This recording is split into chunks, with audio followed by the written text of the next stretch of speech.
السلام علیکم ناظرین، پروگرام میں خوش آمدید. موسیٰ گڈ آئین جناب فرت اللہ بابر صاحب، انہوں سے گال بول کنداسیں تو موجودہ صورتحال کے اندر پاکستان پیپلز پارٹی جو موقف شاہ ہے جڈیں -1 فارمولا کا وٹھی مختلف ایشوز ہیں جن میں APC گھرائن جا ایشو بھی شامل ہیں، انہوں کے حوالے سے پاکستان پیپلز پارٹی جو شاہ موقف ہے. سر آپ کی مہربانی پہلے تو، اور آج جیسے ہی آپ کے ساتھ ملاقات ہوئی ہے تو اس وقت عمران خان صاحب پہ سوال اٹھ رہے ہیں دوہری شہریت اور ڈیول نیشنلٹی کے علاوہ ایڈوائزرز کے اثاثوں، تو اس پہ سر کیا پیپلز پارٹی کا رد عمل؟ دیکھیے، لیٹسٹ خبر آج کی یہی ہے کہ جو ان کے ایڈوائزرز ہیں، اسپیشل اسسٹنٹس ہیں، انہوں نے اپنے اساتذات کی تفصیل جمع کرائی ہے اور اس میں دوہری شہریت کے اور اس میں گرین کارڈ ہولڈرز کے لوگ شامل ہیں. اب آپ دیکھیے، یہ جو دوغلا پن ہے عمران خان صاحب کا اور PTI کا، یہ وہی عمران خان صاحب ہے جن کی جو ویڈیو اب بھی چل رہی ہے سوشل میڈیا پہ. جب اپوزیشن میں تھے تو کہتے تھے کہ یہ جو گرین کارڈ اور دوہری شہریت والے، سوال ہی پیدا نہیں ہوتا کہ ان کو سرکاری عہدہ دیا جائے، کیونکہ انہوں نے اپنا حلف اٹھایا ہوتا ہے دوسرے ملک کے ساتھ وفاداری کا. یہ پاکستان کے کیسے وفادار ہو سکتے ہیں؟ اور اب آپ دیکھیں کہ وہی لوگ ان کے وزیر ہیں، وہی لوگ ان کے مشیر ہیں، وہ اسپیشل اسسٹنٹس ہیں. ایک طرف آپ کہتے ہو کہ جو دوہری شہریت والا ہے یا گرین کارڈ ہولڈر ہے وہ پارلیمان کا ممبر نہیں بن سکتا، اور سپریم کورٹ نے ان کو نااہل قرار دیا جن کی دوہری شہریت تھی، اور جن کے پاس گرین کارڈ تھا اور گرین کارڈ دکھایا نہیں تھا وہ نااہل قرار دیے گئے کہ پارلیمان کے ممبر نہیں بن سکتے. اور یہاں وہ لوگ بن گئے جو دوہری شہریت کے ہیں، وزیر بن گئے بغیر پارلیمان کے ممبر بنے ہوئے بھی. یہ قطع نظر اس بات کے کہ کیا ایکسپیٹریٹ پاکستانیز کو ان عہدوں پر رہنا چاہیے، یا یہ ایک علیحدہ بحث ہے. یہ کہا جا سکتا ہے کہ نہیں، ان کو رہنے دو، لیکن میں عمران خان کی بات کر رہا ہوں. یہ جس نے یو ٹرن جس طرح سے لیا ہے، اور یہ جو آج کی یہ خبر ہے، یہ صرف پہلی بار ایسا نہیں ہوا. یہ وہی پرائم منسٹر ہے جس نے کہا تھا کہ خبردار، میں IMF کے پاس جانے کی بجائے خودکشی کروں گا. یہ وہی پرائم منسٹر ہے جس نے کہا تھا کہ جب تیل کی قیمت مہنگی ہوتی ہے، 1 روپیہ جب تیل کا، تو اتنے ارب روپے کا جو نقصان ہوتا ہے، لوگوں پر بوجھ پڑتا ہے، وہ پرائم منسٹر کی جیب میں جاتا ہے، وہ مافیا کی جیب میں جاتا ہے. یہ وہی پرائم منسٹر تھا، یہ وہی عمران خان تھا جو کہتا تھا کہ جب بجلی مہنگی ہوتی ہے اور پیٹرول مہنگا ہوتا ہے اور گیس مہنگا ہوتا ہے تو سمجھو کہ وزیر اعظم کرپٹ ہے. یہ وہ پرائم منسٹر ہے، اور آج وہی پرائم منسٹر ہے جو بالکل وہی کام کر رہا ہے جس یہ مخالفت کرتا تھا. تو مجھے اس بات پر کوئی نہیں ہے کہ آپ دوہری شہریت والے اہم عہدوں پر رہیں یا نہ رہیں. یہ ایک ایکیڈیمک ڈسکشن ہے، اس پر تو ہو سکتی ہے، لیکن حقیقت یہ ہے کہ عمران خان المیہ اس حکومت کا یہ نہیں ہے کہ دوہری شہریت کے لوگ شامل رہیں. دوہرا معیار میں عمران خان کا، دوہرا معیار PTI حکومت کا، یہ اس حکومت کا المیہ ہے، اور یہی چیز جو ہے اس پاکستان کو ڈبو رہی ہے. تو بابر صاحب، ایک کیونکہ آپ سینئر پولیٹیشین ہیں، یہ ایک حقیقت بھی نہیں ہے کہ جب اپوزیشن میں ہوتے ہیں، چاہے آپ کی پارٹی بھی ہو، تو ان کا ایک بیانیہ مختلف ہوتا ہے، حکومت میں آنے کے بعد چیلنجز مختلف ہوتے ہیں، تو کتنے مارکس آپ اس حوالے سے عمران خان صاحب کو دیں؟ آپ نے بڑا اچھا سوال کیا کہ تمام اپوزیشن جماعتیں، وہ میری جماعت بھی شامل ہوگی، کہ جب اپوزیشن میں ہوتے ہیں تو ہمارا ایک بیانیہ ہوتا ہے، اور جب گورنمنٹ میں آ جاتے ہیں تو وہ بیانیہ کمزور ہو جاتا ہے. یہ بات آپ کی درست ہے، لیکن ایک جوہری فرق ہے دونوں میں. جوہری فرق ہے، وہ جوہری فرق یہ ہے کہ اگر تو اپوزیشن کے وقت میرا ایک بیانیہ تھا، حکومت میں آ کر میں اس بیانیے پر عمل درآمد نہیں کر سکا، تو آپ ریکارڈ اٹھا کے دیکھ لیں، میں نے کوشش ضرور کی، میں نے کوشش کی، ناکام ہوا، بٹ آئی ٹرائیڈ کہ جی یہ بیانیہ ہے، اس کے مطابق آگے بڑھنا ہے. ہم نہیں کر سکے. کون سی قوتیں تھیں جو راستے میں آڑے آ گئیں وہ سب جانتے ہیں، لیکن کم از کم کوشش کی گئی. یہاں اس نے 180 ڈگریز کا ٹرن لیا، اور کوئی بھی اپنا جو ہے وہ ٹرن لیا اور کوئی ایفرٹ نہیں کی کہ اپنے بیانیے پر قائم ہو. نمبر 1. دوسری بات یہ ہے کہ آپ نے ٹھیک کہا کہ یہ سیاسی جماعتوں کو سوچنا ہوگا. یہ خواہ پی ٹی آئی ہو یا کوئی اور ہو، غیر جمہوری غیر منتخب قوتوں کا یہ خاصہ رہا ہے کہ وہ سیاسی جماعتوں کو آپس میں لڑاتے ہیں اور ان کو لڑا کر سول اداروں کو، جمہوری اداروں کو کمزور کرتے ہیں اور خود اوپر بیٹھ کر ان اکاؤنٹیبل حکومت کرتے ہیں۔ اس کو کہتے ہیں ڈیفیکٹو حکومت، اور ڈیجیورے حکومت جو آئین اور قانون کے تحت بنی ہوتی ہے۔ تو یہ تمام سیاسی جماعتوں کو مل کر اس پر سوچنا پڑے گا کہ یہ اسٹیبلشمنٹ کے اور ڈیفیکٹو حکمرانوں کے اعلی کار نہ بنے، یہ بہت اہم ہے۔ یہ بابر صاحب، بلاول بھٹو صاحب نے کراچی میں پریس کانفرنس کی اور کہا جا رہا تھا کہ وہ بہت سخت پریس کانفرنس تھی۔ ویسے تو پارلیمنٹ کے اندر خطاب بھی سخت رہے ہیں ان کے، لیکن وجہ کیا تھی یہ پریس کانفرنس جو کراچی میں، کہ رد عمل کیا تھا اس ساری پریس کانفرنس کے پیچھے؟ دیکھیں، بلاول صاحب کا جو بیانیہ ہے نا، اگر آپ نے آپ تو فالو کرتے ہوں گے، آپ میڈیا سے آپ کا تعلق ہے، ان کا بیانیہ کنسسٹنٹ ہے، پارلیمان کے اندر، پارلیمان کے باہر، اور جو آل پارٹیز کانفرنسز ہوتی ہیں یا جو میڈیا کے ساتھ انٹریکشن ہوتا ہے، ان کا بیانیہ کا جو بنیادی نقطہ ہے وہ یہ ہے کہ یہ حکومت نااہل ہے، وزیر اعظم بالکل نااہل ہے اور حکومت کرنے کے قابل اور اہل نہیں ہے۔ یہ حکومت دعویٰ کرتی ہے کہ ہم ایماندار ہیں اور ان کے جو مسائل ہیں وہ پچھلی حکومتوں کی بے ایمانی اور کرپشن کی وجہ سے ہے۔ بلاول صاحب کا بیانیہ یہ ہے کہ یہ حکومت کرپشن پر پردہ ڈال رہی ہے، یہی حکومت جو ہے اس نے کرپشن مافیا کو فروغ دیا ہے، اور ان کے ہاں جو کرپشن ہے اس پر پردہ ڈالا جائے۔ اب یہ ان کے بیانیے کا متن ہے، وہ اس کو ایکسپینڈ کرتے ہیں، ابھی وہ کرپشن کو ایکسپینڈ کرتے ہیں، کبھی نااہلی کو ایکسپینڈ کرتے ہیں۔ کوئی خاص وجہ نہیں تھی کہ کراچی میں انہوں نے سخت تقریر کی، آپ اب لاہور میں ان کی پریس ٹاک دیکھ لیں، آپ اسلام آباد میں دیکھ لیں، کراچی میں دیکھ لیں، یہ ان کا بیانیہ ہے اور وہ اس بیانیے پر قائم ہے۔ اور ہم سمجھتے ہیں پاکستان پیپلز پارٹی کے موجودہ حکومت مکمل طور پر ناکام ہو چکی ہے معاشی صورتحال کو سنبھالنے میں، ملک کو اکٹھا رکھنے میں، اور پاکستان کی جو سلامتی کی جو خطرات ہیں ریجن میں، پاکستان تنہا ہو گیا ہے۔ اس لیے ہم سمجھتے ہیں کہ عمران خان کی حکومت گزشتہ 2 سالوں میں ثابت ہو گیا ہے اس کی نااہلی، ان کی کرپشن، کہ یہ اس حکومت کو جانا چاہیے۔ پاکستان، حقیقت یہ ہے کہ ایک سٹیبل پاکستان اور عمران خان اکٹھے چلنا مشکل ہے۔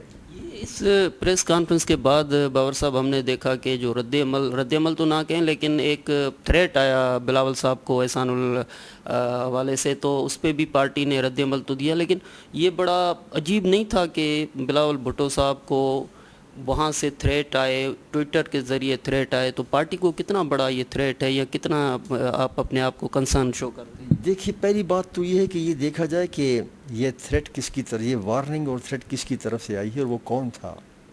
احسان اللہ احسان نے اپنے اکاؤنٹ سے یہ دھمکی دی ہے۔ احسان کون ہے؟ احسان وہ ہے یہ جو طالبان کا سپوکس پرسن تھا، جس نے اقرار کیا ہے کہ وہ کئی دھماکوں میں اور تخریب کاری کے کام ملوث تھا، جس پر یہ الزام تھا اے پی ایس پشاور کا، جس میں جو اٹیک ہوا تھا، یہ وہ شخص ہے۔ اور کن کے کسٹڈی میں تھا؟ کسی عام جیل میں نہیں تھا، یہ سیکیورٹی کے اعلیٰ ترین اداروں کی کسٹڈی میں تھا، اور ان سے بھاگ گیا۔ یہ کیا یہ ممکن ہے؟ کیا یہ ممکن ہے کہ وہ وہاں سے نکل گیا ہوتا؟ کیسے یہ چھوٹ گیا وہاں سے؟ کس نے چھڑوایا؟ کس مقصد کے لیے چھڑوایا؟ اس لیے ہم سمجھتے ہیں کہ اس کے وہاں سے چھوٹنے کے بعد اور اس طرح کی دھمکی دینے کے بعد وہ لوگ بھی ذمہ دار ہیں جن کی کسٹڈی میں یہ تھا اور جن کی کسٹڈی میں سے یہ بھاگ گیا، اور اس کی ابھی تک وجوہات سامنے نہیں آئی، کوئی کریڈیبل ایکسپلینیشن نہیں ہے کہ یہ کیسے وہاں سے بھاگ گیا۔ یہ اسی طرح تھا کہ اسامہ بن لادن کے بارے میں ہم انکار کرتے تھے، پھر معلوم ہوا کہ وہ ایبٹ آباد کی چھاؤنی میں پاکستان ملٹری اکیڈمی کاکول کے زیر سایہ تھا۔ تو یہ سوال غور طلب ہے کہ یہ کن کی کسٹڈی میں تھا، وہاں سے کیسے گیا، اور جب گیا تو اپنے بلاول بھٹو صاحب کو نے دھمکی دی۔ تو اس پر ہمیں اس لیے تشویش ہے کہ یہ جو لنک جب آپ کرتے ہیں ان چیزوں کو تو یہ تشویشناک ہے. لیکن پیپلز پارٹی کی قیادت اس سے خوف زدہ نہیں ہے کہ گویا ہم خوف زدہ ہو گئے. انہی لوگوں نے شہید بی بی کو دھمکی بھی دی اور شہید بھی کیا، لیکن پارٹی پیچھے نہیں ہٹی. انہی لوگوں نے آصف علی زرداری کو دھمکی دی، پارٹی پیچھے نہیں ہٹی. انہی لوگوں نے بلاول بھٹو زرداری صاحب کو دھمکی دی، وہ پیچھے نہیں ہٹے. اگر ہم نے اگر زیادہ واویلا نہیں کیا تو اس لیے بھی نہیں کیا کہ کوئی یہ نہ سمجھے کہ شاید ہم ڈر گئے ہیں. لیکن یہ سوال اٹھتا ہے کہ یہ کن کی کسٹڈی میں تھا، ان کی کسٹڈی سے کیسے گیا، اور وہ بھی اس کا جواب دیں کہ یہ کیسے یہ اس طرح کی دھمکی دے رہا ہے. تو یہ سوال اپنی جگہ پر ہے، لیکن پاکستان پیپلز پارٹی کی قیادت اور پاکستان پیپلز پارٹی کے کارکن اس طرح کی دھمکیوں سے نہ ڈرے ہیں، نہ ڈرتے ہیں، نہ آئندہ ڈریں گے. لیکن بابا صاحب آپ کی پارٹی پیچھے نہیں ہٹی ہوگی، یہ اس کانٹیکسٹ میں نہیں جو احسان اللہ احسان کی دھمکی کے، لیکن جو اس سے پہلے میں نے سوال آپ سے سمجھنے کی کوشش کی کہ بلاول بھٹو صاحب جس بیانیے کو لے کر آگے جا رہے ہیں، رد عمل کے طور پہ آپ کے اپوننٹس جو ہیں وہ کہتے ہیں کہ دیکھیں پہلے کیا پارٹی تھی، کہاں تک تھی، آج لاڑکانہ تک محدود ہو گئی ہے. ان کا پھر یہ موقف آتا ہے. دیکھیے جی، یہ جو الزام لگاتے ہیں یا ہمارے مخالفین جو کہتے ہیں کہ پارٹی پہلے کہتے تھے سندھ تک ہے، اب کہتے ہیں لڑکانہ تک ہے. پاکستان پیپلز پارٹی پاکستان کی واحد جماعت ہے جو فیڈریشن کی جماعت ہے. گلگت بلتستان ہو، کشمیر ہو، پشاور ہو، بلوچستان ہو، سندھ ہو، پنجاب. میں مانتا ہوں کہ بعض جگہوں پر ہماری نمائندگی، بعض جگہوں پر ہمارا سیاسی اثر و رسوخ کم ہوا ہے، تمام سیاسی جماعتوں کا یہ لگا رہتا ہے. لیکن پی پی پی جو ہے وہ فیڈریشن کی نمائندہ ہے. یہی پی پی پی ہے جس نے فیڈریشن کا آئین دیا، یہی پی پی پی ہے جس نے فیڈریشن کو مضبوط کرنے کے لیے 18ویں آئینی ترمیم کر دی. تو ہم تو فیڈریشن کی جماعت ہیں، فیڈریشن کی جماعت رہیں گے. یہ کہنا کہ یہ لڑکانہ تک محدود ہو گئی ہے، یہ ہمارے ان مخالفین کا پروپیگنڈا ہے جو یہ بتانا چاہتے ہیں، جو لوگوں کو یہ بتانا چاہتے ہیں کہ دیکھو پی پی پی اب وہ پارٹی نہیں رہی. آج بھی اگر ملک میں صحیح معنوں میں شفاف اور آزادانہ انتخابات ہوں تو پاکستان پیپلز پارٹی ایک نمایاں مقام حاصل کرے گی. یہ یاد رکھیں، پاکستان کی تاریخ میں جب 1970 میں انتخابات ہو گئے اور پاکستان پیپلز پارٹی اس پاکستان میں ایک بھاری اکثریت کے ساتھ آئی اور شہید ذوالفقار علی بھٹو نے اپنا سیاسی ایجنڈا آگے بڑھایا، تو جو غیر جمہوری قوتیں تھیں ان کو خوف ہوا. اور وہ خوف یہ تھا کہ پہلی بار ایسا ہوا ہے کہ عوام کی طاقت اور عوام کے ووٹوں سے منتخب ہونے والا نمائندہ غیر جمہوری قوتوں کو آنکھیں دکھا سکتا ہے، ان کی تابعداری نہیں کرے گا. چنانچہ میں سمجھتا ہوں تاریخ کے طالب علم کی حیثیت سے کہ اس روز کے بعد سے کوئی ان ریٹن انڈرسٹینڈنگ ہو گئی ہے ان غیر جمہوری قوتوں میں کہ اس ملک میں آزادانہ غیر جانبدارانہ انتخابات نہ ہوں، تاکہ کوئی ایسا شخص اور ایسی سیاسی جماعت برسر اقتدار نہ آئے جس کی طاقت کا محور عوام ہو. چنانچہ ایک دانستہ کوشش ہوئی ہے کہ طاقت کا محور غیر منتخب ادارے ہوں، غیر منتخب لوگ ہوں اور طاقت کا منبع عوام نہ ہو. اور یہ جو آپ دیکھ رہے ہو نا، یہ جتنے بھی انتخابات 2018 کا تھا، ہر انتخابات میں آپ دیکھیں کچھ لوگوں نے پیچھے سے مینیپولیٹ کیا. تبھی تو ہم مطالبہ کرتے ہیں کہ دیکھیں اس ملک میں بہت کچھ ہو چکا، بڑی خرابی ہو گئی ہے. تبھی یہ مطالبہ شہید بی بی نے کیا تھا، تبھی اس مطالبے کو انڈورس کیا تھا میاں نواز شریف نے بھی چارٹر آف ڈیموکریسی میں کہ آؤ جو کچھ ہو گیا وہ ہو گیا، آؤ ہم ایک ٹروتھ اینڈ ریکنسیلیشن کمیشن بناتے ہیں اور ہم آپ کے سامنے رکھ دیں گے کہ تم نے کیا کیا ہے، اور آؤ سب دیکھ لو ایک ٹروتھ اینڈ ریکنسیلیشن کمیشن اور کس طرح عوامی مینڈیٹ کو چوری کیا گیا ہے. تو آج وہ لوگ جو کہتے ہیں کہ پاکستان پیپلز پارٹی صرف سندھ میں ہے، یہ اس ذہنی ساخت کی اٹھان ہے جو یہ نہیں چاہتے کہ عوامی طاقت کے ساتھ کوئی نمائندہ، کوئی سیاسی جماعت برسر اقتدار آئے.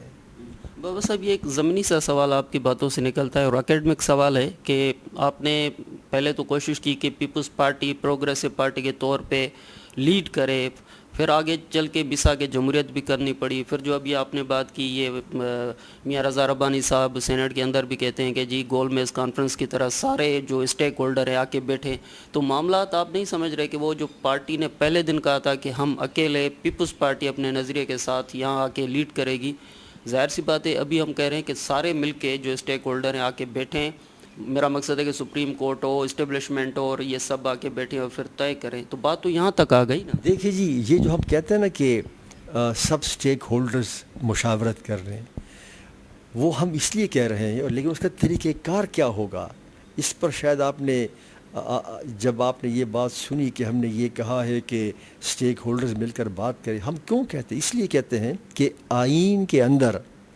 جو تمام اداروں کا دائرہ اختیار مقرر کیا گیا ہے، ہم دیکھ رہے ہیں کہ ادارے آئینی حدود سے تجاوز کر رہے ہیں۔ اب ان کو آئینی حدود کے اندر رکھنا ہے۔ اب یہ ڈسکشن کہاں ہوگی؟ یہ ڈسکشن پارلیمان میں ہوگی، یہ ڈسکشن پارلیمان میں ہوگی، یہ ڈسکشن پارلیمان سے باہر نہیں ہو سکتی۔ پارلیمان کے قوانین آپ کو اس بات کی اجازت دیتے ہیں اور اختیار دیتے ہیں کہ آپ ان سب کو بلا لو، لیکن محور مقام اس ڈسکشن کا پارلیمان ہے۔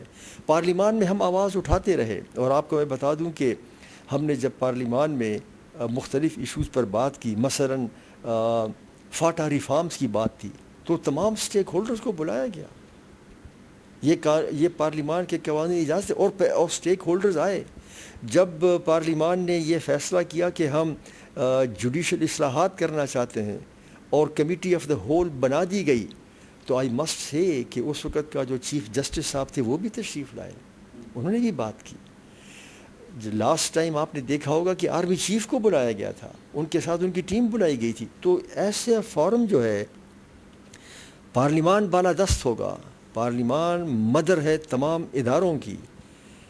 ہم یہ کہتے ہیں کہ پارلیمان کی بالادستی کو تسلیم نہیں کیا گیا، اور ہم پارلیمان کے اندر ان لوگوں کو بلا کر ان کو بتا دیں گے کہ تم نے کیسے تسلیم نہیں کیا، ہم تم کو بتا دیں گے، ہم تمام اداروں کو بتا دیں گے، خواہ وہ ایگزیکٹو ہو خواہ وہ عدلیہ ہو، جو ہماری نظر میں ہم سمجھتے ہیں کہ حدود سے تجاوز کر گئے ہیں۔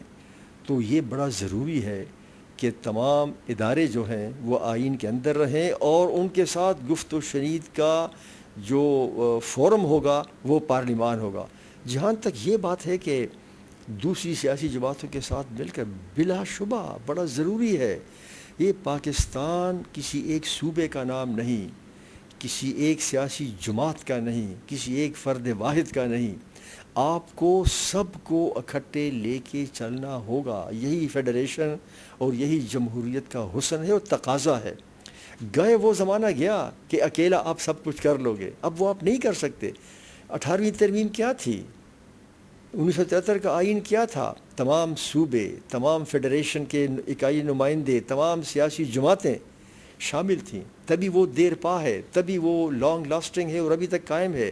18ویں آئینی ترمیم میں آپ بڑا اعتراض کر سکتے ہیں اور آپ کہہ سکتے ہیں کہ جی آپ نے تو اس میں بڑی ایسی چیزوں کو ڈال دیا ہے اور ان کو رہنے دیا ہے جن کو ختم ہونا چاہیے تھا۔ یہ درست ہے، لیکن ان سیاسی جماعتوں کا بھی خیال رکھنا تھا جن کی نظر میں وہ آرٹیکلز آئین کے رہنے چاہیے تھے۔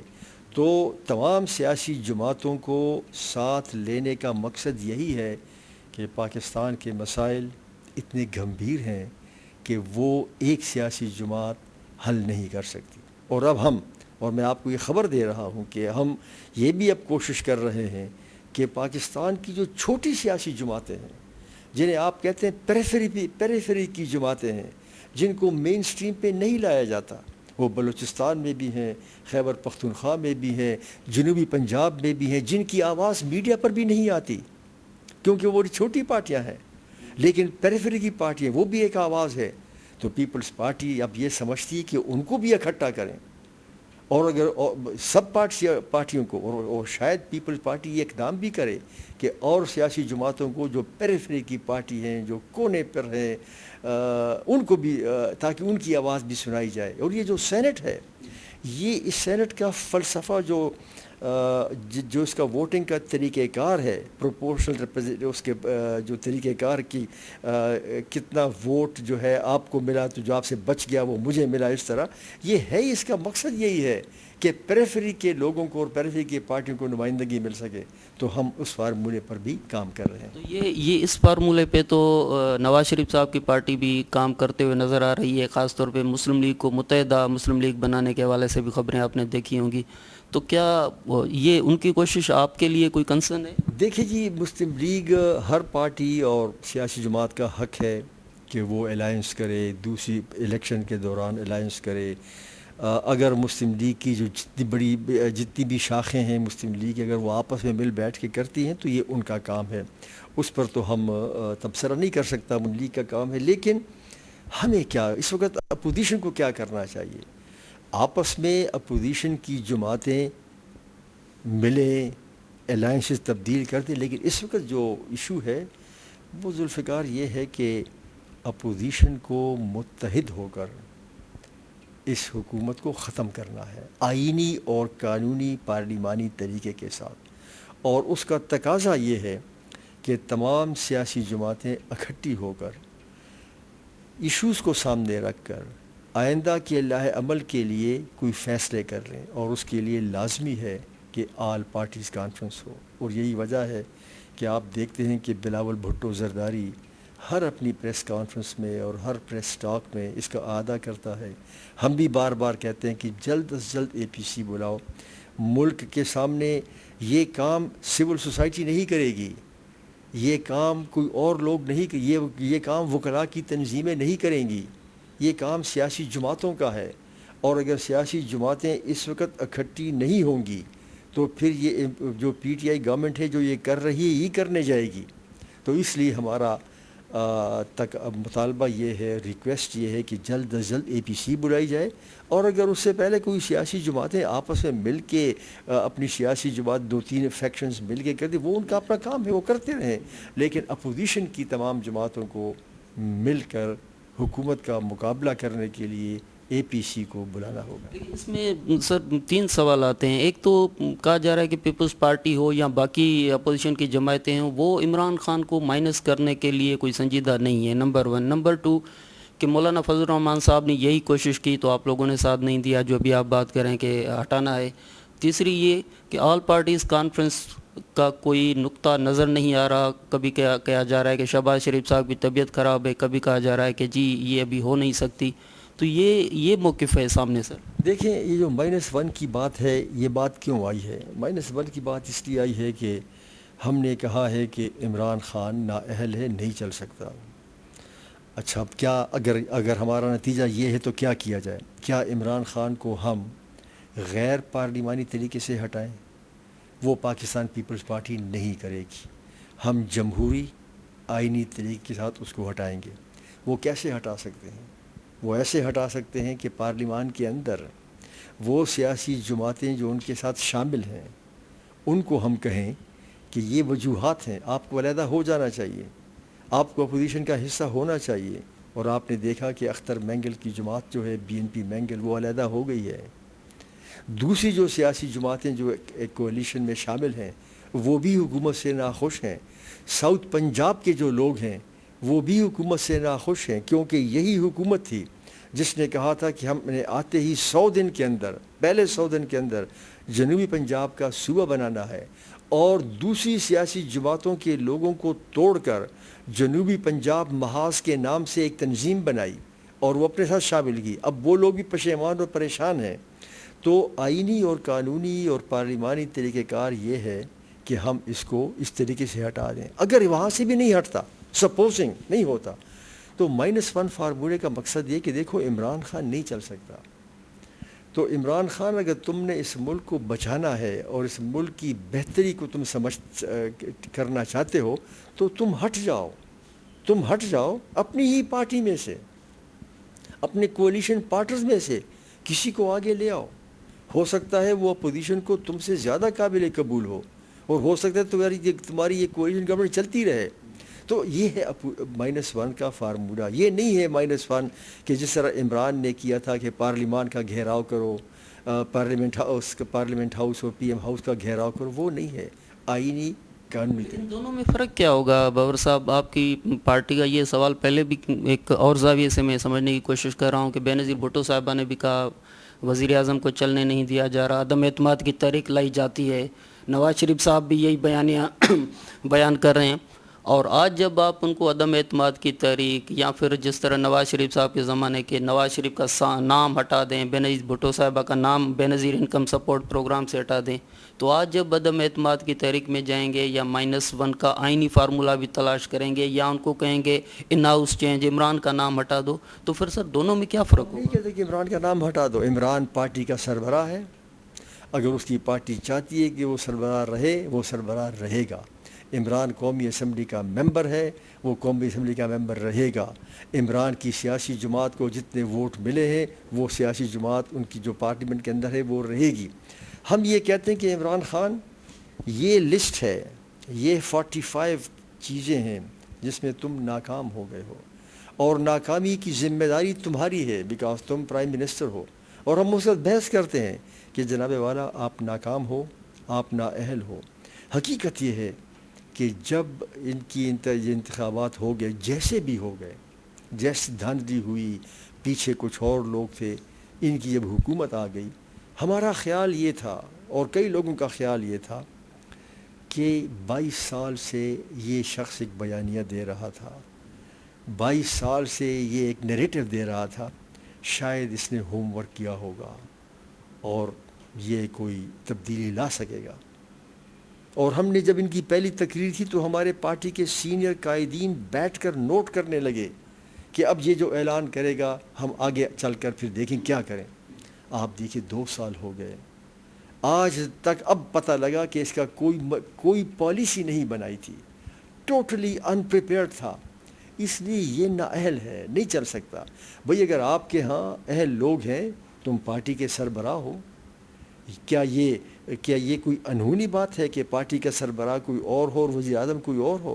کیا یہ نہیں تھا کہ پارٹی کا سربراہ آصف علی زرداری تھا اور وزیر اعظم اپنا یوسف گیلانی تھا، وزیر اعظم اپنا راجہ پرویز اشرف تھا؟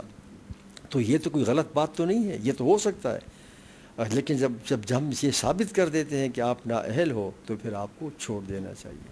مقصد ہے کہ یہ صورتحال ایسے کہ آپ کوئی ایم آر ڈی تحریک نہیں چلے گی، کوئی بار روڈ راستوں پہ ہم تحریک نہیں دیکھیں گے، اور پیپلز پارٹی اندر ہی اندر جو ہے وہ پارلیمنٹ کے اندر تحریک چلاتی ہوئی نظر آئے۔ دیکھیں جی، یہ تحریک تو ہم چلائیں گے، یہ تحریک کے صرف پارلیمان کے اندر آواز اٹھائے گی، ہم سڑکوں پر بھی باہر بھی احتجاج کریں گے، لیکن ہم پارلیمان کا گھیراؤ کر کے، وزیر ہاؤس کا گھیراؤ کر کے نہیں کریں گے، بلکہ آپ نے سنا ہوگا بلاول بھٹو زرداری نے پارٹی کو کال دی ہے اور کہا ہے کہ تم سب لوگ جو سوشل ڈسٹینسنگ ہے اس پر سختی سے عمل درآمد کرو، اپنے تمام کام کرو سوشل ڈسٹینسنگ کے، یہ تمہارا ریہرسل ہے کہ جب میں کال دوں گا پارٹی ورکرز کو تو پھر آپ لوگ مکمل طور پر تیار ہوں، کیونکہ اگر حکومت کا خیال یہ ہو کہ کورونا کی وجہ سے، نئے قواعد و ضوابط کی وجہ سے یہ ایجیٹیشن نہیں ہو سکتی، تو بلاول بھٹو نے اس مفروضے کو رد کر دیا ہے اور لوگوں سے کہا ہے کہ تیار رہنا۔ تو وہ ہم پریشر ڈالیں گے باہر سے، لیکن پریشر ڈالنے کا طریقہ ہوتا ہے، ہم بار ایسوسیشن سے باتیں کرتے ہیں، ہم میڈیا سے بات کرتے ہیں، ہم سول سوسائٹی سے بات کر رہے ہیں، اور اس طرح ہم یہ پریشر بلڈ کر رہے ہیں۔ تو فریش الیکشن کا ایشو نہیں ہے سر؟ یہ جو فریش الیکشن ہے یہ ایک اہم ایشو ہوگا اے پی سی کا، اور ہم نے کہا ہے کہ اے پی سی بلائی جائے تاکہ اس میں جب ہم مطالبات کرتے ہیں حکومت سے، -1 ہے، دوبارہ انتخابات ہیں، راہ راست پر آنا ہے، تو اس کے لیے کوئی فارمولہ وضع کیا جائے۔ میں اس وقت اس پوزیشن میں نہیں ہوں کہ میں یہ کہوں کہ فوراً کہ فریش الیکشن نہ کراؤ۔ فریش الیکشنز آئین اور قانون کے مطابق ہیں، ہو سکتے ہیں، لیکن یہ ایک پارٹی اعلان نہ کرے، ایک پارٹی یہ فیصلہ نہ کرے، تمام سیاسی جماعتیں مل کر فیصلہ کریں تو وہ صحیح فیصلہ ہوگا۔ اور یہی وجہ ہے کہ ہم کہتے ہیں کہ اے پی سی بلاؤ تاکہ ہم نئے انتخابات کے بارے میں اپنا موقف تمام سیاسی جماعتوں کے سامنے رکھ سکیں. تو وہ ایکسپیکٹڈ ہے کہ اے پی سی کب ہوگی؟ آپ کی کوششیں کہاں تک ہو چکی؟ ہماری تو جب بلاول بھٹو کی بات ہوئی تھی شہباز شریف صاحب کے ساتھ تو انہوں نے کہا ہم بڑا جلدی بلاتے ہیں. پھر بدقسمتی سے ان کو کورونا ہو گیا, ان کے کچھ سینئر لیڈرز کو بھی ہو گیا.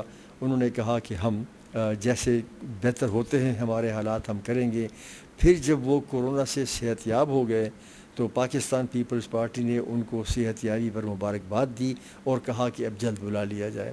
اور اس کے بعد بلاول بھٹو صاحب کا اور شہباز شریف صاحب کا خود رانا ثناء اللہ نے اعتراف کیا ہے کہ 3 بار رابطہ ہوا ہے. تو ہمارا تو گزارش ہے اپوزیشن لیڈر سے, چونکہ کمبائنڈ اپوزیشن کا یہ کام ہونا چاہیے اور ہم سمجھتے ہیں کہ کمبائنڈ اپوزیشن میں اپوزیشن لیڈر کا یہ رول ہے, کیونکہ اگر کوئی اور جماعت یہ رول لیتی ہے تو اس سے پھر اپوزیشن کے اندر غلط فہمیاں پیدا ہوں گی. تو ہم نے خود کہا ہے کہ اپوزیشن لیڈر جو ہے وہ آگے آئے لیکن جلد کرے. تو ہم سمجھتے ہیں کہ بہت جلد ہو. آج بھی بیان ہے پی ایم ایل این کا کہ ہم بہت جلد, لیکن تاریخ نہیں بتائی. ہمارا مطالبہ ہے اور گزارش ہے کہ صرف بہت جلد کے الفاظ استعمال نہ کیے جائیں بلکہ اب تاریخ دے دی جائے کہ یہ کانفرنس بلائی جائے.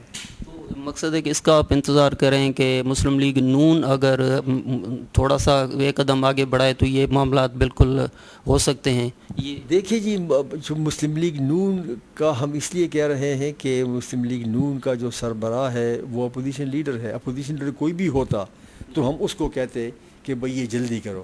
تو اس لیے ہم بار بار یہ کہہ رہے ہیں. ہم نے تو کوئی 4 بار باضابطہ طور پر یہ مطالبہ کی ہم نے بیانات میں کہ جلد از جلد یہ کانفرنس بلائی جائے. آج چونکہ کچھ پی ایم ایل این کے لیڈرز کا کوئی بیان آیا ہے, کوئی امید بڑی ہے لیکن تاریخ نہیں دی. ہم مطالبہ کرتے ہیں کہ تاریخ فوراً دی جائے. یہ سر آخری سوال ہے کہ اس میں کہ خورشید شاہ صاحب جو ہیں وہ بھی آپ کے جیل میں ہیں سکھر میں. ساتھ میں کہا جا رہا ہے کہ جے آئی ٹی کی رپورٹ جو آئی تھی وہ بھی پیپلز پارٹی کے اوپر پریشر تھا, مراد علی شاہ صاحب کی حکومت کے اوپر پریشر, 18ویں ترمیم کا بنیادی ایشو ہے. یہ جو بھی آپ اس وقت موو کرنے جا رہے ہیں تو یہ سارے عوامل ہیں کہ سندھ حکومت بھی چلی جا سکتی ہے, مراد علی شاہ صاحب کو بھی نیب کے کیسز کا سامنا ہو سکتا ہے, 18ویں ترمیم بنیادی طور پہ 18ویں ترمیم این ایف سی ہے یا کچھ اور بھی ہے؟ دیکھیے جی, کرپشن تو صاف نظر آ رہا ہے. ہم دیکھ رہے ہیں کہ کرپشن جو ہے یہ ایک ڈھونگ ہے, یہ سیاسی مینیپولیشن کا لیے ایک اعلی کار ہے. یہ عمران گورنمنٹ کا ایک اعلی کار ہے جو سیاسی مینیپولیشن کے لیے استعمال ہو رہا ہے. ورنہ آپ دیکھیے شوگر سکینڈل, پیٹرول کا سکینڈل, بی آر ٹی کا سکینڈل اور بڑے سکینڈل, وہ اس کو نیب ٹچ نہیں کر رہی. اور نیب ٹچ کر رہی ہے. نیب نے گرفتار کیا ہے میر شکیل کو, جبکہ اس کے خلاف انویسٹیگیشن بھی نہیں, صرف انکوائری کا سٹیج تھا. نیب نے گرفتار کیا خورشید شاہ کو. پہلے کہا کہ 50 ارب کے اثاثے ہیں. جب پوچھا گیا اثاثوں کی لسٹ لاؤ, کہتے ابھی ہم بنا رہے ہیں, ابھی بنا رہے ہیں. پھر کہنے لگے 5 ارب کے ہیں, پھر کہنے لگے بھائی اب بنا رہے ہیں, پھر کہیں جی 1 ارب کے ہیں. پھر جو لسٹ سبمٹ کی تو وہ لسٹ وہی ہے جو خورشید شاہ نے خود الیکشن کمیشن کو سبمٹ کی تھی کہ یہ میرے اثاثے ہیں. تو جہاں تک نیب کا اور کرپشن کا تعلق ہے یہ تو ایک ڈھونگ ہے, ایک مذاق ہے. ہاں, 18ویں آئینی ترمیم کا ہم سمجھتے ہیں کہ کچھ قوتیں ایسی ہیں جو 18ویں آئینی ترمیم اور این ایف سی کے اندر صوبوں کا حق اس پہ بڑی خائف ہیں, اور وہ مختلف ہتھ کنڈے استعمال کرتے ہوئے. اب دیکھیے, اور وہ غیر جمہوری لوگ ہیں. آپ کو یاد ہوگا, میں نام نہیں لینا چاہتا, ایسے غیر جمہوری عناصر تھے جنہوں نے میڈیا کے ساتھ انفارمل انٹریکشن میں یہ بھی کہا کہ 18ویں آئینی ترمیم شیخ مجیب کے 6 نکات سے زیادہ خطرناک ہے. یہ آن ریکارڈ لوگوں نے کہا ہے. اور یہ کیوں ہے؟ یہ اس لیے ہے کہ یہ لوگ اور پچھلی حکومتوں میں ایک خاص ریاستی ادارے این ایف سی میں سے جتنا پیسہ اٹھانا چاہتے تھے اٹھا لیتے تھے, بغیر اکاؤنٹیبلٹی کے حکومتیں اٹھا لیتی تھیں. اب 18ویں آئینی ترمیم کے بعد صوبوں کا جو حصہ ہے وہ 57.5% سے کم اب کبھی نہیں ہوگا.